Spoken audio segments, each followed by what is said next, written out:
तो मैंने ये कहा कि भाई गयासुद्दीन तुगलक शासक का बंगाल की चुनौतियां और पारंगत की चुनौतियों के बाद बंगाल से वो दिल्ली लौटा। दिल्ली में जब वो लौटा तो दिल्ली में क्या था, उसको जौना खान ने क्या किया था, एक लकड़ी का महल पेश किया था। और अचानक दिल्ली वो पहुंचता है, लकड़ी के महल में प्रवेश करता है और जौना खान के द्वारा दिए गए महल में दब गयासुद्दीन तुगलक की मृत्यु हो जाती है।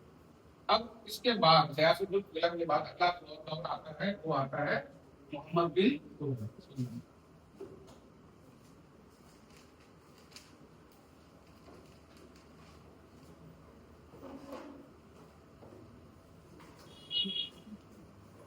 देखो, मोहम्मद बिन तुगलक ने जितना काम नहीं किया उससे ज्यादा इसके समय का क्वेश्चन आया। ठीक है, तो एक तो है कि पहले मैं कर रहा हूँ कि इसके समय में साहित्य, ऑब्वियसली सी बात है, जो बहुत ज्यादा अयास टाइप का आदमी होता है, आप अपने मित्र मंडली में भी देखेंगे, जो आपके मतलब अयास टाइप के मित्र होंगे, उसके पीछे घूमने वाले मित्रों की संख्या कमी नहीं होगी। उसमें फिलोसफर भी होगा, इंटेलेक्चुअल भी होगा, इंजीनियर भी होगा। तो चूंकि मेरी नजर में रंगबाज अयास अगर सुल्तान के रूप में देखिएगा तो अयास और रंगबाज सुल्तान मोहम्मद बिन तुगलक था। और था तो भाई उसको ये होता है कि भाई मेरे नाम पर जितना ज्यादा से ज्यादा साहित्य की रचना हो सके वो रचना होनी चाहिए। तो पहला जो इसका मोहम्मद बिन तुगलक है, उसके संदर्भ में मैं कुछ साहित्यकार के नाम बोल रहा हूँ, कुछ किताबों के भी नाम बोल रहा हूँ। आप कोशिश करिएगा उन किताबों को नाम, जैसे पहला प्रसिद्ध किताब जो है, जो इसके समय में होगा सबसे प्रसिद्ध किताब, वो क्या था, तुगलकनामा। अक्सर आप एग्जामों में देखिएगा किताब आता है तुगलकनामा। तो तुगलकनामा एक तरह का क्या होता है, बायोग्राफी होता है, यानी उसके जीवन से जुड़ा हुआ चीजों को लिखा जाना। तो क्वेश्चन आया कि भाई तुगलकनामा किसने लिखा।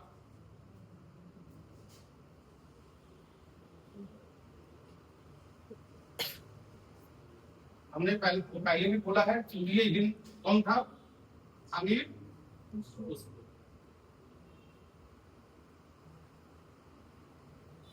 नाम याद रखिएगा, चुगली हिंद भी इसको कहते हैं। इसके अलावा जो दूसरी किताब है इसके समय में, वो है तवारीख ए फिरोज शाही। तवारीख ए फिरोज शाही।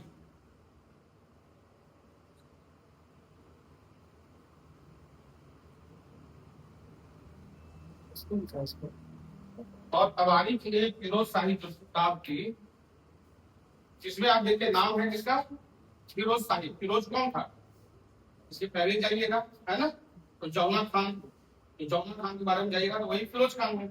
तो हमने कहा तवारीख ए फिरोज शाही, अर्थात फिरोज के बारे में भी बहुत कुछ इसके किताबों में लिखा हुआ है मोहम्मद बिन तुगलक के अलावा। इसके लेखक कौन थे, शमसे सिराज। लेखक कौन था, शमसे सिराज।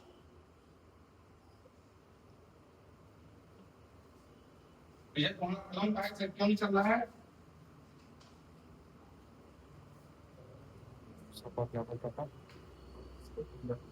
शमसे सिराज।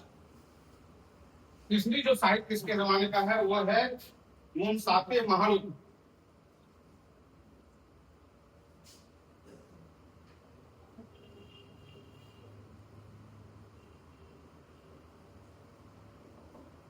क्वेश्चन देखिएगा यूपीएससी में अलग अलग एग्जाम में इन सब क्वेश्चन आया हुआ है। और ये कौन थे, एनुल मुल्क मुल्तानी। लिखने वाला कौन है, एनुल एनुल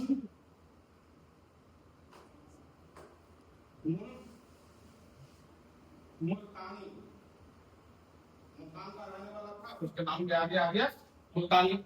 एनामुल मुल्तानी ने किताब का जो लिखा, किताब का क्या नाम था, मुंसाफे महारुद। उसके बाद एक बहुत फेमस नाम आया है यहाया, यहाया बिन सरहिदी।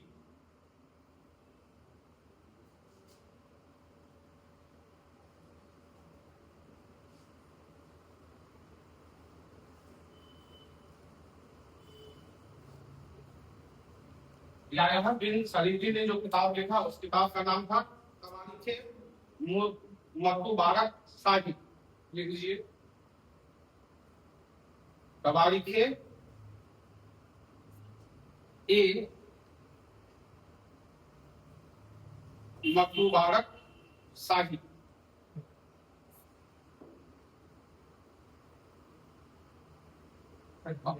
हाँ?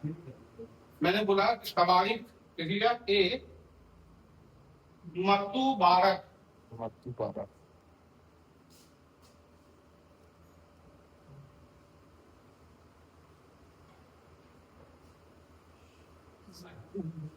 इसके समय में सबसे प्रसिद्ध नाम जो आपको याद होना चाहिए वो था इब्न बतूता।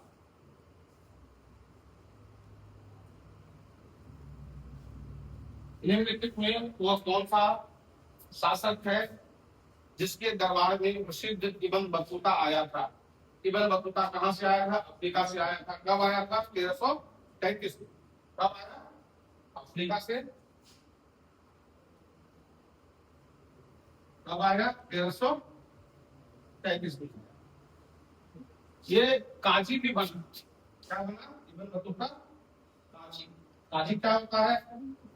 न्याय विभाग, डिपार्टमेंट ऑफ जस्टिस काजी के अधीन होता था। तो ये जब भारत आया तो दिल्ली का काजी भी बना और 1342 तक ये काजी रहा। तो आया तो 1333 में, 1342 तक ये क्या रहा? काजी रहा। काजी के बाद क्या हुआ? इसको राजदूत बनाकर चाइना भेजा गया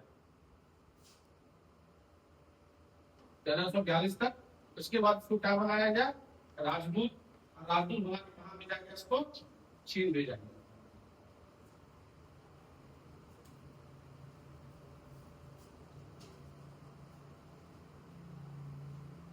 यह गद्दी पे कब बैठा? मोहम्मद बिन तुगलक 1325 में। अब हमने आपको कल की क्लास में कहा था कि इसकी सबसे बड़ी प्रॉब्लम था कि हमने नोटबंदी, हमने कौन सा काम कब किया हमको पता नहीं रहता, भूलने की आदत। तो इसने अपने इसके जीवन काल का जो सबसे प्रसिद्ध वर्क है, जो इम्पोर्टेंट वर्क है, यह है कि शासन का ब्यौरावार विवरण। शासन का ब्यौरावार विवरण। कब, कहां, क्या आदेश दिया गया, ये आरंभ करने वाला पहला शासक कौन है? मोहम्मद बिन तुगलक। अन्य डॉक्यूमेंटरी एविडेंस, डिटेल्स। जैसे आज भी कोई मीटिंग होती है, आप नोटिस करते होंगे कि लोकसभा या राज्यसभा में जो चर्चाएं होती हैं, आपको चर्चा आपको टीवी वाला जो है पूरा नजर आपको कहां रखता है? टीवी। लेकिन बैक में पीछे में स्टेनोग्राफर्स होते हैं, वो हर एक आदमी जो स्टेटमेंट दे रहे हैं, जिनका जो समय मिला, जिनको मिला मौका मिले, उन्होंने जो कुछ भी स्टेटमेंट दर्ज किया वो स्टेटमेंट कौन लिखते हैं?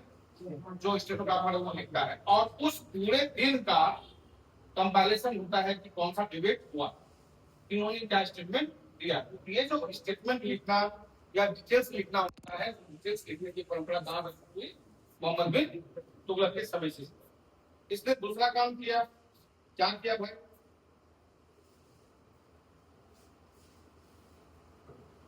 भूमि कर के लिए रजिस्टर का संकलन।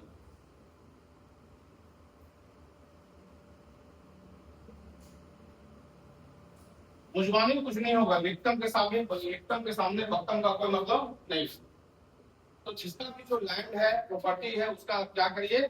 संकलन करते रहिए धीरे धीरे। आज 5 पन्ना होगा, कुछ नए लोगों का उसमें लिस्ट चढ़ेगा। ऐसे समय गुजरते गुजरते क्या हो जाएगा कि इस एरिया में रहने वाले जो भी जमीन वाले हैं, एक तो जमीन का मालिकाना हक पता चल जाएगा, और दूसरा क्या होगा, उस पर जमीन के हिसाब से कितना टैक्स हमको लगाना है, ये भी तैयार हो जाएगा। तीसरा, इसने क्या किया? एक अतिरिक्त कर लगाया था दोआब क्षेत्र में।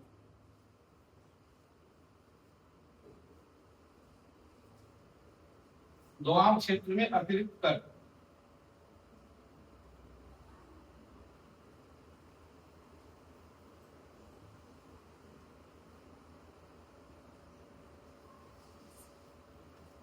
हम में से कोई मुझे बताइए कि दोआब क्षेत्र में उन्होंने एक्स्ट्रा टैक्स क्यों लगाया?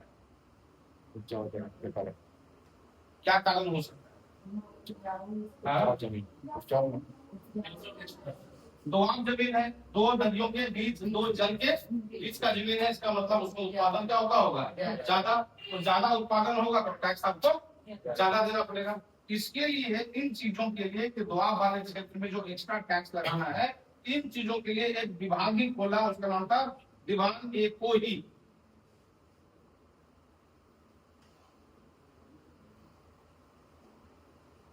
दीवाने कोही। क्वेश्चन आपको आ सकता है भाई दीवाने कोही क्या था, तो बोला दुआब क्षेत्र में जो एक्स्ट्रा टैक्स लगेगा इसका निर्धारण कौन करेगा।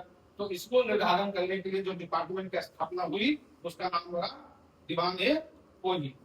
अब 1327 में उसने जो घटना किया इसको सपना आ गया, क्या करना है भाई हमको, अपनी राजधानी कहां से कहां, दिल्ली से कहां करना है, देवगिरी। देवगिरी का ही नाम बाद में क्या पड़ा, दौलताबाद। 700 माइल का डिस्टेंस। इसने अपनी राजधानी कहां बनाई, देवगिरी। सुरक्षा के कारणों से इसने अपनी राजधानी कहां बनाया, देवगिरी। तो अब जब वो देवगिरी में गया और लाजमी सी बात है नई राजधानी बन रही है तो राज्याभिषेक क्यों ना है, शहर को सजाया जाना है, दुल्हन की तरह से शहर को सजाया भी जाना है। तो क्वेश्चन आपको आया हुआ है कि निम्नलिखित में से किसने भव्यता का नायाब नमूना बोला इसको, किसको, जब राजधानी सजाई गई तो राजधानी को सजाया गया, तो ये जो सजावट हुई इसी को देख के बोला गया भव्यता का नायाब नमूना।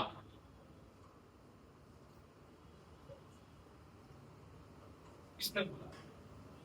दो तीन इतिहासकारों के नाम याद रखिएगा, 3 इतिहासकार के नाम इसमें आएंगे। 3 इतिहासकार, उसके अलावा जो अन्य साहित्यकार थे मैं पहले बोल चुका हूं। तो इसको अब्दुल हमीद लाहौरी, इसने बोला अब्दुल हामिद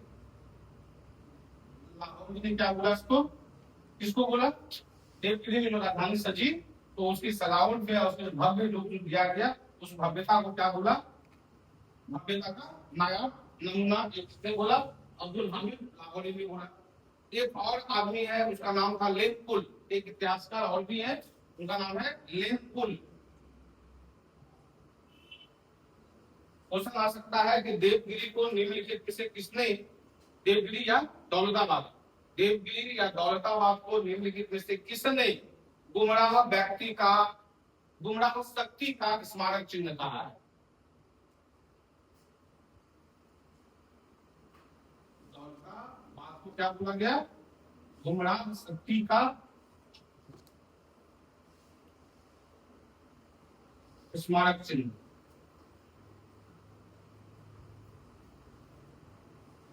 ये बात लेनपुल ने बोला था, बहुत प्रसिद्ध इतिहासकार है।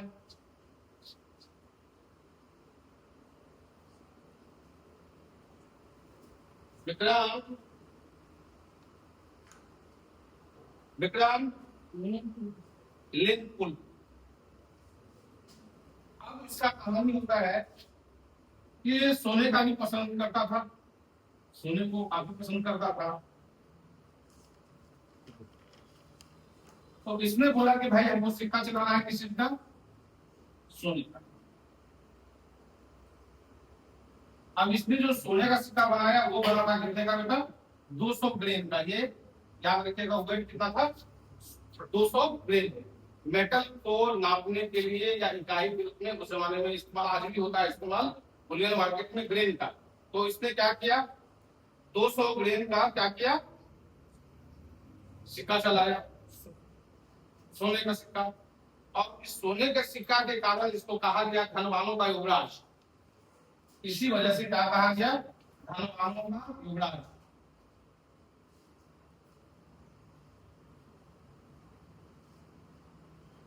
एक क्वेश्चन ये भी आ सकता है, एक तो ये है। दूसरा, इसको दिनार, दिनार किसने कहा था, धनवानों का युवराज किसने कहा, तो धनवानों का युवराज कहा था एडवर्ड थॉमस ने। किसने कहा, एडवर्ड थॉमस ने। क्या था है, एडवर्ड थॉमस ने क्या बोला, धनवानों का युवराज। धनवानों का युवराज किसको बोला गया, मोहम्मद बिन तुगलक। दूसरा दिनार, ये जो 200 ग्रेन का जो सोने का सिक्का चला इसको क्या बोला गया, दिनार। तो दिनार किसने बोला था, ये बोलने वाला कौन था, इब्न बतूता। था।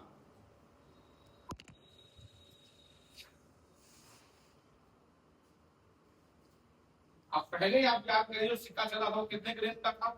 175 ग्रेन। तो अब ये है कि भाई इसने 200 ग्रेन का जो सिक्का चलाया वो तो चल गया दिनांक के नाम से, लेकिन 175 ग्रेन का जो सिक्का था, 175 ग्रेन का जो सिक्का था, इसको अब क्या करिए, जो सिक्का थे ये सोने का भी बना था, ये चांदी का भी बना था, है ना? इसको क्या कहा? अदली। क्या बोले इसको? अदली।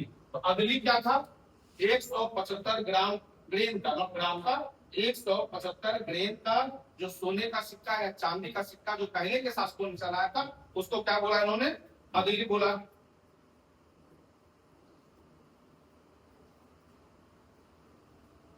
इसने एक और करेंसी चलाई थी, टोकन करेंसी।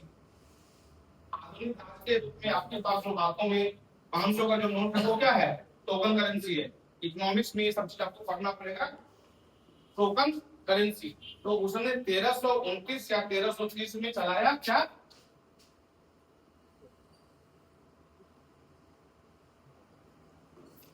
Token currency. अब ये जो टोकन करेंसी की खासियत क्या होती है ना, कि चूंकि धातु है उसका बाजार में बहुत मूल्य है, तो हो सकता है आपका पैसा उसकी चोरी कर ली जाए। तो उस जमाने में चोर उचक्कों के डर से तो इन्होंने कहा कि हम एक टोकन करेंसी का कंसेप्ट लेंगे, ताकि अगर बीच में लूटपाट हो जाएगा तो बहुत बड़ा दिक्कत नहीं होगा। तो वो टोकन करेंसी किसने का बनाया? तांबा।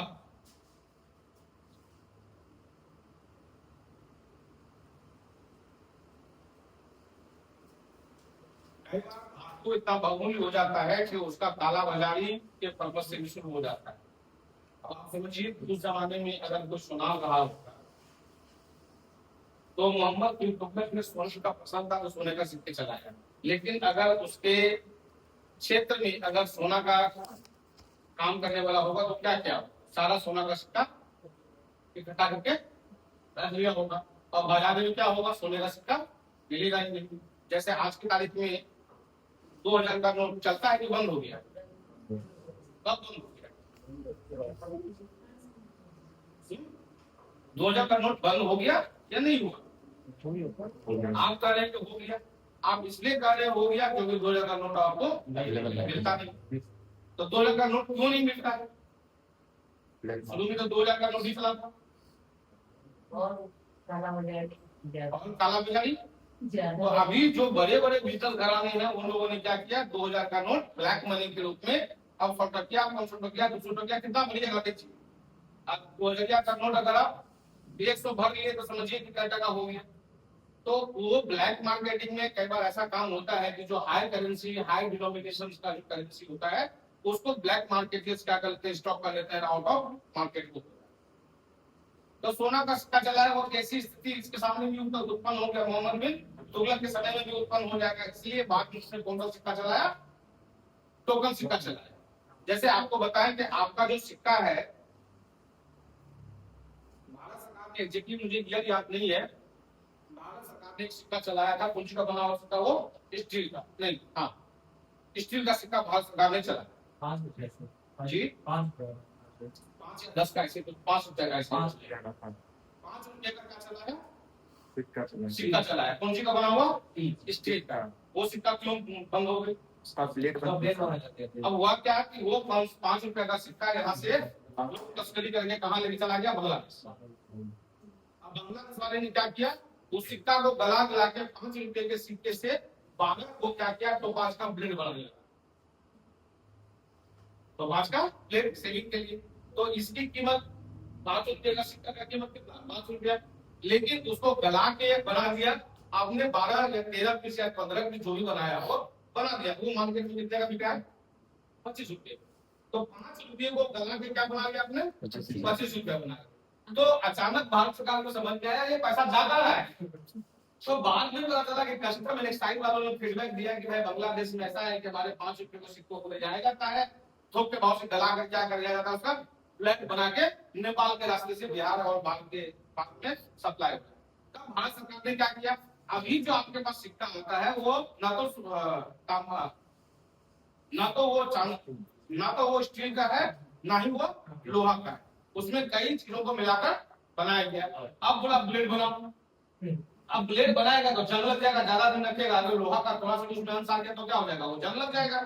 तो यही वजह है कि आप आज देखिएगा जो ब्लेड इस्तेमाल हो रहा है, पहले के ब्लेड में जंग बहुत रेयर लगता था, और अभी आप देखिएगा कि अगर बार्बर की दुकान है उसके बगल में आप देख लीजिएगा तो जो प्लेट फेंका हुआ होगा उसमें देखिएगा चिपटी चिपटी टाइप का लग गया, क्यों? क्योंकि अब वो स्टील का बराबर। तो हमने ये कहा कि ऐसी स्थिति किसके सामने उत्पन्न हुई थी, मोहम्मद बिन तुगलक के समय में भी ये इस्तेमाल हुआ था। जब अभी हमने बोला ज्यादा नहीं, 10 साल 12 साल पहले की घटना बताया मैंने जो आपको, 5 रुपये का सिक्का को मिलाकर ब्लेड वाला, तब उसमें भारत सरकार ने एक कानून भी बनाया। उस कानून का पूरा नाम याद नहीं है, बट उसका सारांश ये है कि अगर भारत के किसी करेंसी के साथ में अगर तोड़ फोड़ करके उसका कुछ इस्तेमाल करते हैं तो वह क्या बन जाएगा, आपराधिक दंड के रूप में माना जाएगा। ठीक है, ये कानून भी बाद में बना। ठीक, अब इसके सामने चुनौतियां, अगला चैप्टर है चुनौतियों का। तो अमूमन जो दिल्ली सल्तनत की सरकार होती है जिसकी चुनौती कहां से मिलता है, पहला मंगोल से।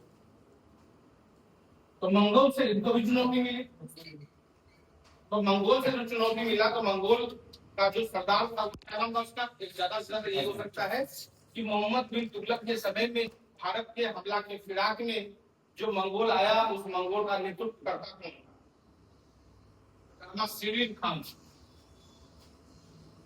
कर्मा सिविल खान ये आपको भारत के पंजाब की सीमा तक ही रह गया। तो इससे इसकी लड़ाई होती है किसकी, मोहम्मद बिन तुगलक की लड़ाई होती है, मोहम्मद बिन तुगलक सफल होता है और अंत में तलमा सिरीन को वापस लौटने के लिए मजबूर करता है। निम्नलिखित में वह कौन शासक था जो खुरासान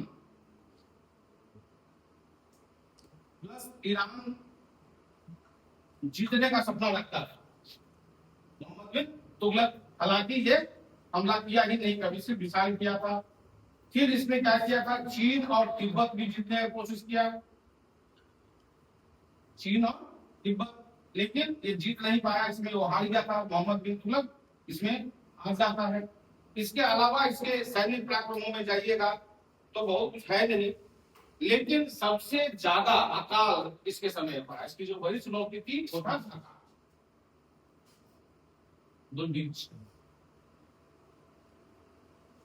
भारत का शायद ही ऐसा कोई क्षेत्र था जहां पर अकाल इसके समय में नहीं पड़ा, चाहे वो आपको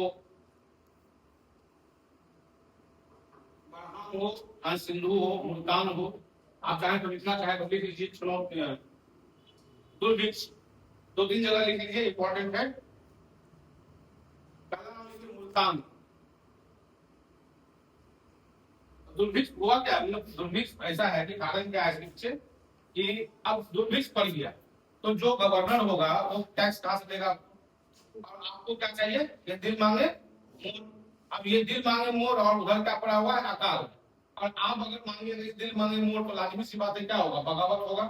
तो इसलिए चूंकि अकाल पड़ गया था बेटा, तो अकाल के कारण भारत के कई प्रांतों में, कई क्षेत्रों में, कई सूबों में जो शासक थे वो कर देने में सफल नहीं हो पा रहे थे, परंतु उनके ऊपर दबाव था और दबाव के नतीजे में क्या आया, विद्रोह हो गए। तो कुछ महत्वपूर्ण जगह जहां से क्वेश्चन आ सकता है, ऐसा मैंने पहले ही कहा कि भारत का संभवतः ऐसा कोई जगह नहीं रहा होगा जहां पर अकाल नहीं पड़ा।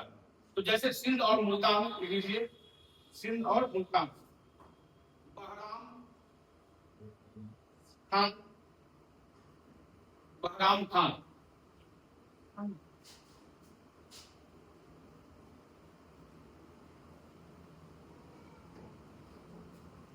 कहां पर है, सिंध और मुल्तान। अगर आप ऐसे करके देखिएगा तो ये वाला क्षेत्र है ना, इसका सबसे ऊंची क्षेत्र यही है ना, और आप पीछे आ जाइए तो यहाँ से लेके यहाँ तक देखिए पूरा पड़ा हुआ है। तो सिंध में हमने क्या बोला, बरहाम खान। फिर आप देख लीजिए मालाबार, मालाबार आपको ये वाला क्षेत्र आएगा, भारत का नहीं आएगा, ये देखिए ना। इधर आइएगा तो सिंध हो गया, इधर आइएगा तो मालाबार वाला क्षेत्र। तो मालाबार का क्यों कहा, मालाबार का शासक कौन था उस समय, जलालुद्दीन अहसन शाह।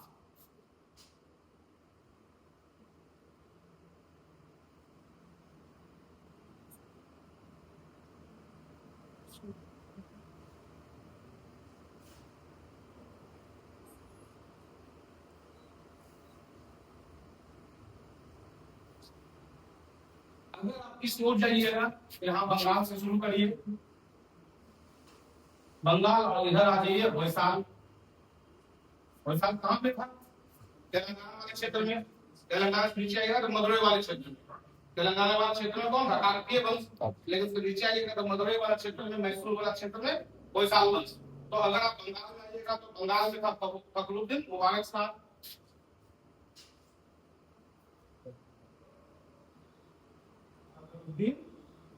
मुबारक शाह।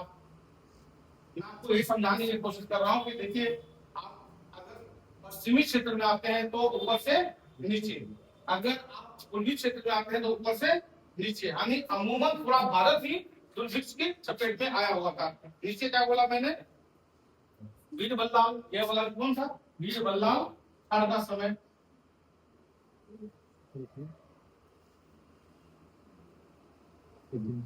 ये सभी जो नाम मैंने बोला आपको, चाहे सिंधु का मुल्तान का बहराम खान बोला, या मलाबार का मैंने आपको जलालुद्दीन शाह बोला, या फिर बंगाल का मैंने आपको फखरुद्दीन बोला, या मदुरई वाला क्षेत्र में जो है मैंने आपको वीर बल्लाल बोला, इन्होंने न सिर्फ बगावत किया, ये अपने आपको स्वतंत्र भी घोषित कर दिए। तो अब जब ऐसा हो जाएगा तो लाजमी सी बात है कि क्या होगा? लड़ाई शुरू हो जाएगा। इसने जो राजधानी बनाई थी, राजधानी कहाँ था? देवगिरी। राजधानी देवगिरी। यहाँ का जो स्थानीय आमिर था, विदेशी आमिर, उन्होंने क्या कर दिया? विद्रोह कर दिया। तो कुल मिलाकर आप देख रहे हैं कि पूरा भारत विद्रोह के लपेट में। और आगे लड़ने वाला अकेला, तो अकेला लड़ते लड़ते क्या करेगा? अंत में बीमार पड़ेगा। बीमार में क्या होगा? बुखार होगा, और बुखार से ये मर, और अंततः इस तरह से हुआ कि विद्रोह का दमन करते करते मृत्यु को कम करता है। मृत्यु कहाँ पे होता है? जगह का नाम ठट्ठा। जगह का नाम है दोस्तों ठट्ठा। ये कहाँ है? पाकिस्तान में।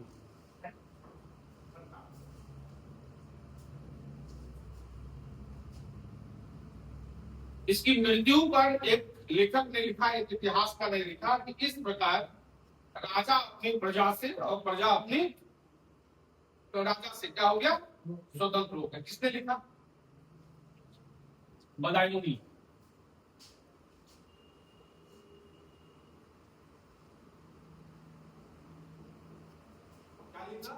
लिख लीजिए, मैं लिखते रहूंगा क्या हर चीज। इस प्रकार राजा अपनी प्रजा से और प्रजा अपनी राजा से मुक्त हो गई।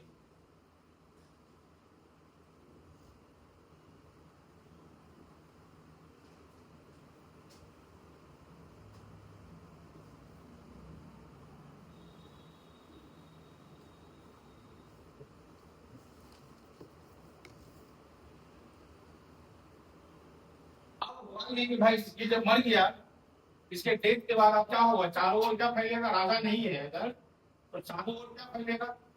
अव्यवस्था, शत्रु व्यवस्था कहिए। तो अब मसला ये उठेगा, शासक कौन बने? पहले ही पूरा खानदान आपस में लड़के खत्म हो चुका था, तो शासक कौन बने?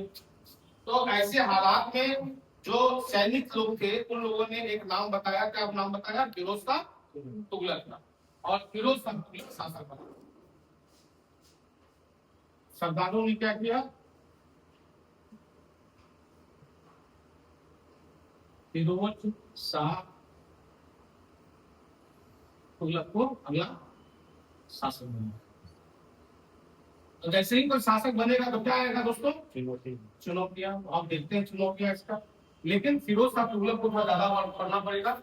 तुगलक वंश में ऐसा बहुत सारा काम उसने किया है। नहर प्रबंधन किया, विभागों को खोला, अस्पताल खुलवाया, विधवाओं के लिए काम किया, अनाथालयों के लिए काम किया, जो टैक्स था, जजिया था, जकात था, इन चीजों को उन्होंने प्रोहिबिशन किया। तो ये सारा डिस्कस करके हम लोग लेंगे, देख लेते हैं, ब्रेक के बाद फिर हम लोग